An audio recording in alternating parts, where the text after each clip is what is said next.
Dragi slovenski prijatelji, dragi navdušeni na filozofijo, zlasti na krščanski realizem in na Komarjevo filozofijo, prejmite prisrčne pozdrave iz pomladnega Buenos Airesa.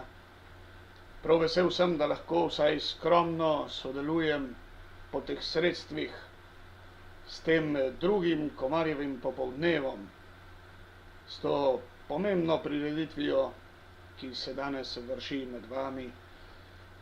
Prav vesel sem tega drugega Komarjevega popoldneva, zelo vesel sem pa tudi izdaje te nove Komarjeve knjige Problemi človeka v družbi blagostanja. Branje te knjige, če mi dovolite, res globoko priporočam in se mi zdi, da nam je lahko vsem v korist. Kot mnogi od vas verjetno že veste, tukaj v Buenos Airesu izdajamo Komarjeve knjige, ki pač niso bile v resnici napisane, ki jih Komar dejansko ni ročno pisal, temveč to so večinoma tečaji ali predavanja, ki so jih učenci, Komarjevi učenci snemali, in potem na podlagi teh snemanj se je dalo nekako spraviti v rokopis, v pisano verzijo ta besedila, ta poučna besedila za človeka današnjega časa. Ravno to je tudi slučaj te nove knjige Problemi človeka v družbi blagostanja. To je bil tečaj predavanj, ki jih je Komar imel tukaj v Buenos Airesu, bili so snemani in potem so Komarjevi učenci zmogli to spraviti v tisk. Prva izdaja te knjige tukaj v Buenos Airesu je bila sicer leta 2001. Takrat je dr. Komar bil še živ. To je omogočilo tudi, da je on še sam pregledal besedilo in celo napisal kratek uvod. Izdaja je bila pač zelo skromna. Takrat je Centro de Estudios Sabiduría Cristiana, ki je pozneje postalo po Komarjevi smrti Fundación Emilio Komar, napravil to skromno izdajo leta 2001. Lansko leto, leta 2017, je šla pa druga izdaja v tej olepšani obliki, bi človek rekel, kateri se je dodal tudi drug kratek tečaj Libertad in liberalidad. To pač v slovenskem prevodu imate od danes naprej tudi Slovenci na razpolago. Dovolite, če smem, da delim z vami osebno izkušnjo. Ko sem prvič bral besedilo te knjige Problemi človeka v družbi blagostanja, sicer po špansko Los problemas humanos de la sociedad opulenta, sem jaz spregledal datum, kdaj je bil ta tečaj dejansko podan. Spravil sem se kar v besedilo in sem imel res občutek, kot pravijo izvirni uredniki tukaj v Buenos Airesu, sem imel res občutek, da je ta tečaj bil podan vsaj po letu 1990. To se pravi po razpadu komunizma, vsaj kot politični sistem v Evropi. Zato sem bil zelo presenečen, ko sem nekaj časa po tistem spoznal, da ta tečaj je bil dejansko tukaj v Buenos Airesu podan leta 1967. To se pravi več kot 20 let pred propadom komunizma v Evropi. Ko sem prvič bral, sem res mislil, da je ta tečaj nekako bil bolj sodoben, če smem tako reči, ker v njem Komar s tako jasnostjo prerokuje propad komunizma in istočasno analizira z isto jasnostjo težave za osebno življenje v družbi blagostanja, da sem si res kar mislil, da so ta predavanja nekako bila post factum, to se pravi, da je Komar predaval o tem že potem, ko so se zgodovinska dejstva izvršila, recimo tako. Lahko si mislite, kako sem bil torej presenečen, ko sem spoznal, da je Komar že to predvideval več kot 20 let prej. Seveda to pa nam nekako nastavi vprašanje, kako in zakaj je Komar zmogel 20 let predvidevati te zgodovinske dogodke, to sodobno, postmoderno krizo, če hočemo tako reči.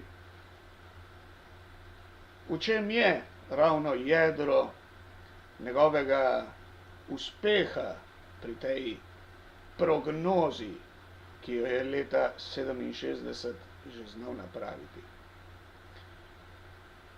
In zdi se mi, da odgovor je ravno v tem. Komarjevo branje zgodovinskih dejstev se ni ustavilo na plitvi ravni golih dejstev, ni bilo zgolj novinarsko branje, temveč filozofsko, rekel bi še več, metafizično branje zgodovine. Komar je rad ponavljal, da 20. stoletje je pač filozofsko stoletje in da ga ne moremo dobro razumeti, če ne prodremo v glavne metafizične teze, ki so bile nekako vzrok tega, kar se je potem v zgodovini udejstvovalo. In torej ravno to globoko motrenje dejstev, ta talent, ki ga je imel Komar, zato da je znal preseči gola dejstva in v njih najdeti, katera so temeljne filozofske teze, se mi zdi, je ravno to, kar je omogočilo njegovo, recimo tako, uspešno prerokovanje. Seveda zgodovina se rojeva iz naših svobodnih odločitev. Istočasno je pa tudi veljavno, da glavne metafizične misli pač niso svobodne, temveč imajo svojo notranjo logiko, ki jih nekako nujno veže med seboj. Hočem reči, če človek podpira eno temeljno misel, potem, vsaj če je mislec dosleden, smemo tudi pričakovati, da bo zaradi te doslednosti prišel tudi do tega in tega zaključka. Kajti, kot sem omenil, te misli so nekako nujno vezane med seboj. Marksizem je ravno izvrsten primer tega. Njegova imanentistična metafizika, prvenstvo prakse, ki pojmuje svet le kot snov za spreminjanje v rokah človeka in ki torej pojmuje naravo kot nekaj, ki nima svojega notranjega reda, ki nima svojega notranjega logosa, je navsezadnje neizogibno zapeljalo v porast in nemoč, da je marksizem ali da bi marksizem lahko uspešno daroval človeku ravno to, kar je ponujal. Komunizem ni zmogel priti do resnične človekove osvoboditve. Ni zmogel najti prave rešitve za alienacijo. Ni znal ustanoviti raj na zemlji, tako kot je ponujal. In zakaj ne? Ravno zato, ker filozofski temelji marksizma konec koncev onemogočajo priti do teh ciljev. Komar je to jasno videl in zato je tudi znal prerokovati že v letu 67, da zaradi te notranje logike, prvenstva prakse in imanentistične drže konec koncev ni imel marksizem drugega izhoda kot razpad, kot končno neuspeh. Družba blagostanja se je pa sprva nekako ponudila kot rešitev ali alternativa tej marksistični ponudbi, vendar istočasno sloni ravno na istih glavnih metafizičnih temeljih. V jedru, če jo metafizično beremo, ni tako marksizmu nasprotna. In zato tudi družba blagostanja ne nudi pravih rešitev človeku, ni pravi izhod za človeško rast, za človeško osvoboditev, za konec koncev razmah osebe in pristni razvoj. Tudi dandanes imam občutek, se današnja družba debatira med dvema možnostima, ki na prvi pogled izgledata si med seboj nasprotna, vendar sta si v jedru zelo podobni, celo sorodni. Po eni strani tisti, ki branijo red, vendar ga pojmujejo kot nekaj umetnega,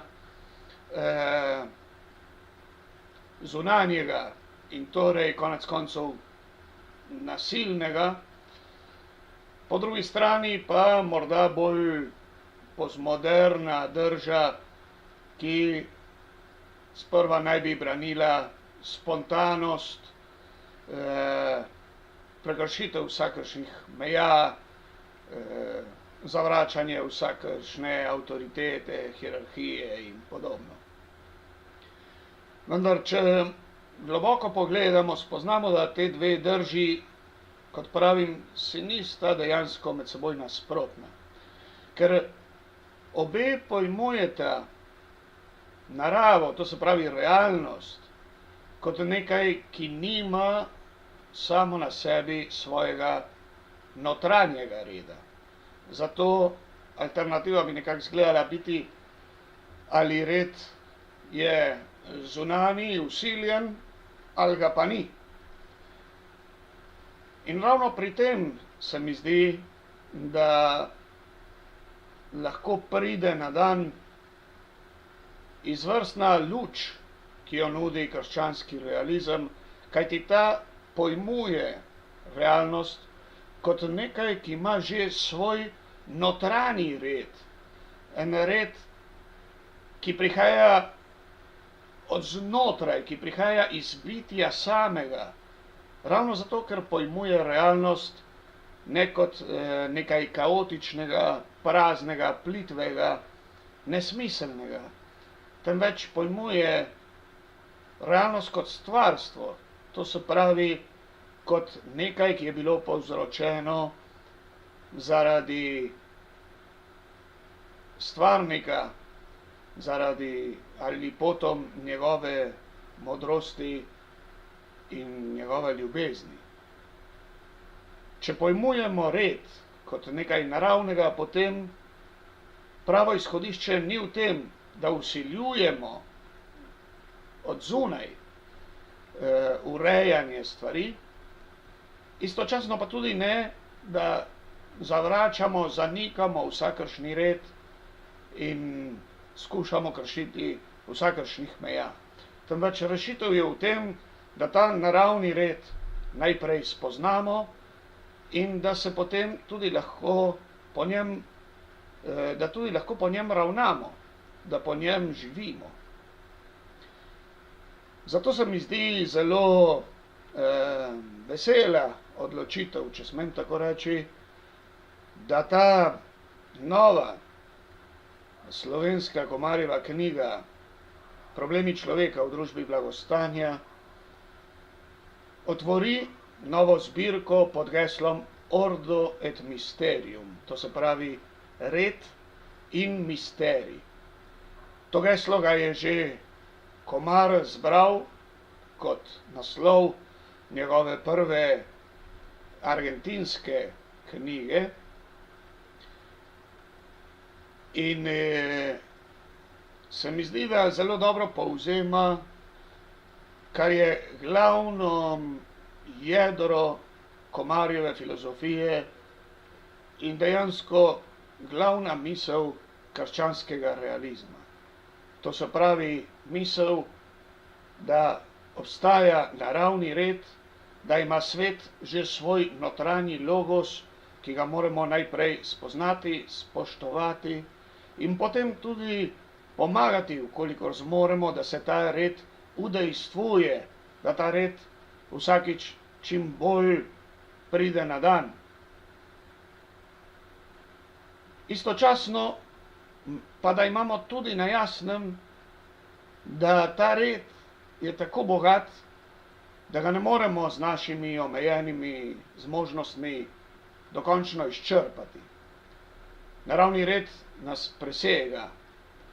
In nas presega ravno zato, ker njegov vzrok je presežen. To se pravi, ne moremo zapreti realnost v naš umski sistem, kajti zmeram ostane nekaj misteričnega, zmeram ostane nekaj, kar še nismo zmogli do konca spoznati. To se pravi, misterij realnosti ni v tem, da bi bila realnost temna, da bi bila realnost kaotična, temveč v tem, da je preveč svetla. Njena svetloba nas presega in to zahteva od nas tudi istočasno pogum, da skušamo ta red čim bolj spoznati in priti do modrosti, ki jo zmoremo, vendar tudi ponižnost, da spoznamo in sprejmemo, da nekak misterij realnosti postane za nas vedno, kako bi rekel, da ga ne moremo dokončno izčrpati. Zdi se mi torej, da Komarjev nauk je za današnji svet izredno pomemben, da nam lahko služi kot kažipot.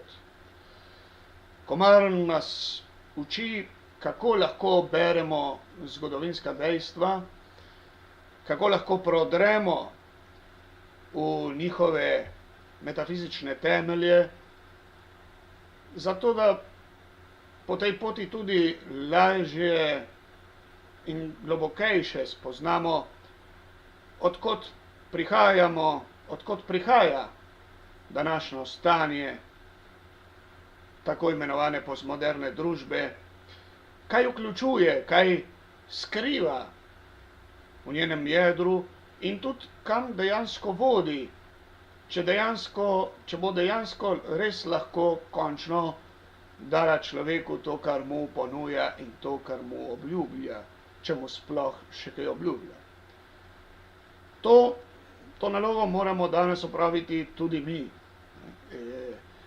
moramo biti zmožni tega globokega branja zgodovine,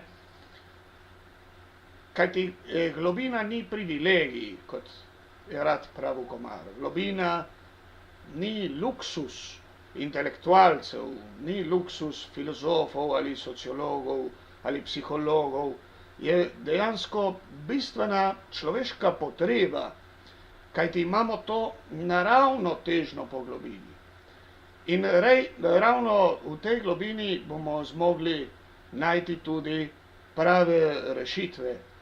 Ravno če se poglobimo v bistvo stvari, če znamo videti, kaj, ne samo kako stvari dejansko so dandanes, temveč tudi kaj so v njenem naravnem notranjem redu, bomo tudi znali spoznati, kaj dejansko lahko postanejo, kaj od nas zahtevajo in kako bomo lahko pospeševali pravo rešitev, pravi izhod, ki bi pripomogla k osebni rasti, k osebnemu razmahu in tako tudi k družbenemu poboljšanju v primerjavi z današnjim stanjem vse splošne zmede, če lahko tako rečem. Zato, čeprav so te misli, te Komarjeve misli, ki ponujamo v tej knjigi, že več kot 50 let stare, zdi se mi, da lahko rečemo, da so tudi popolnoma mlade, da je to besedilo še popolnoma aktualno, da nas Komar še vedno s tem besedam uči. Zato ponavljam, branje globoko priporočam.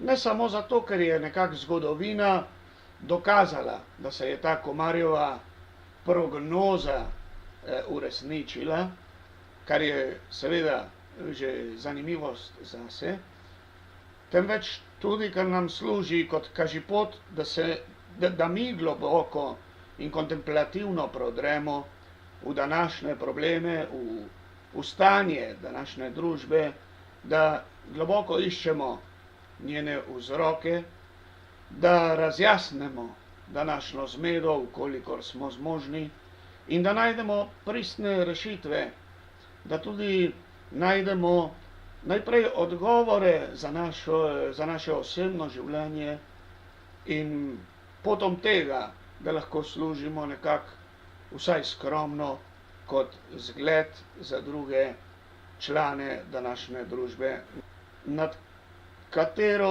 imamo eno neizogibno dolžnost. Da ne bom predolg in predolgočasen, vsaj te skromne misli sem hotel deliti z vami. Še enkrat dovolite, da se zahvaljujem sodelavcem Zavoda Filosofia Perennis, vsakemu posebej pošiljam prisrčne pozdrave in topel objem, tako pa tudi vsem navzočim na današnjem drugem Komarjevem popoldnevu. Hvala, da sem lahko torej tako zelo skromno prispeval in tukaj torej iz Buenos Airesa prejmite moje prisrčne pozdrave in upam, da se kmalu spet osebno lahko izberemo. Nasvidenje.